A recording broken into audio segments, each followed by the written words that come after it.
C'est ça, ouais.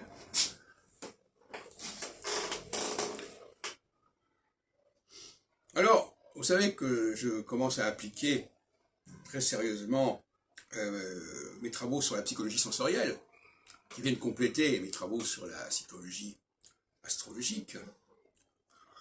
Parce que plus on travaille sur la psychologie sensorielle, moins on a besoin du thème natal, puisque la psychologie sensorielle donne les clés du comportement psychologique des gens. Et ça n'a pas besoin de connaître l'heure de naissance. Et d'ailleurs, ce n'est pas un phénomène proprement astrologique, c'est un phénomène que j'appellerais anthropo-cosmologique. Parce que notre société, notre monde a été structuré à la fois au niveau de la Terre, au niveau du ciel, et c'est un ensemble. C'est pour ça que j'ai toujours voulu relier la question du masculin et du féminin à l'anthropo-cosmologie. Et là encore, pour savoir qui est une personne, pas besoin de savoir à quelle date elle est née. Il suffit de savoir comment elle se comporte au niveau sensoriel. Alors justement, je vais vous parler de la psychologie féminine.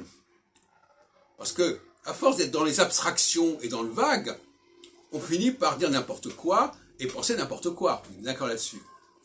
Donc ceux qui n'ont pas réfléchi sérieusement sur le féminin, ils peuvent se permettre de dire que masculin et féminin c'est pareil. Hein, évidemment, parce qu'ils n'ont pas de matière, ils n'ont pas de critères dans leur tête. Et alors je dirais, j'en ai parlé d'ailleurs hier à quelqu'un qui à mon avis était assez homosexuel probablement, que j'ai déjà dit que je reliais la psychologie sensorielle aux topiques freudiennes du ça et du surmoi.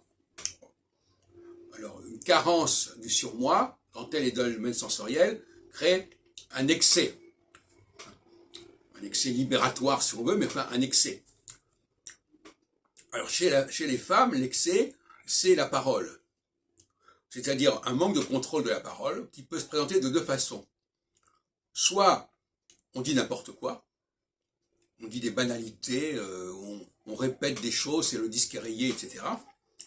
Ou bien on déballe toutes sortes de problèmes personnels, de considérations personnelles, ou sur les autres, on raconte des choses sur telle et telle personne.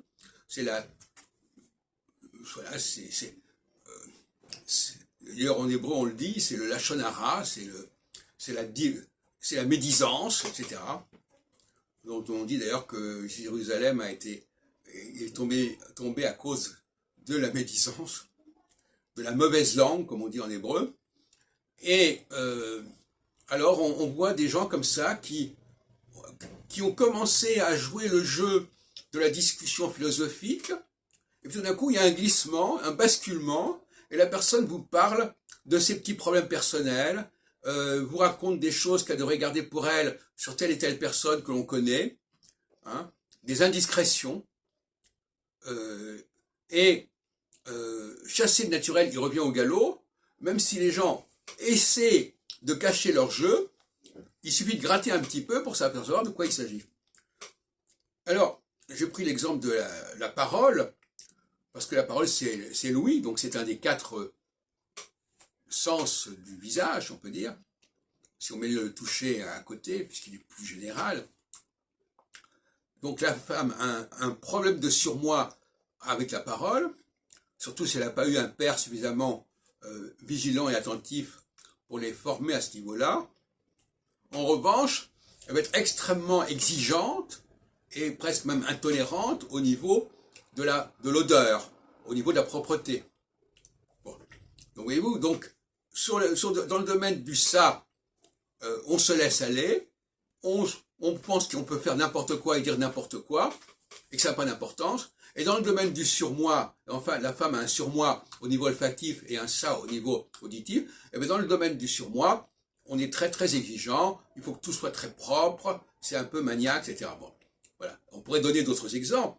Par exemple, dans l'autre sens, l'homme, parce que il y a une symétrie, l'homme va être extrêmement exigeant, beaucoup plus exigeant sur le plan intellectuel, il ne va pas ouvrir la bouche pour dire n'importe quoi.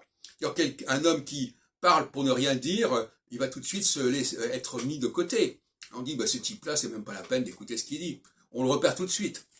Nous avons, par exemple, dans des groupes comme ça, des individus, on sait très bien qu'ils disent n'importe quoi, on les écoute même pas.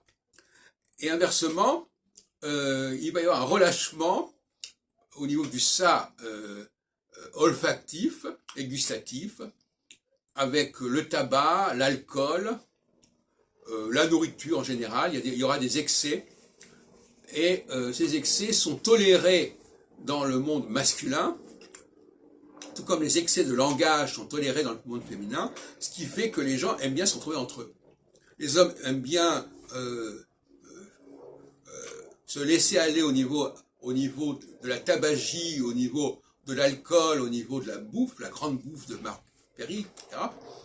Et inversement, ils auront une grande discipline sur le plan intellectuel, sur le plan des propos tenus. Il y aura un décalage entre le moi et le surmoi. Voilà, donc bon, on pourrait continuer indéfiniment.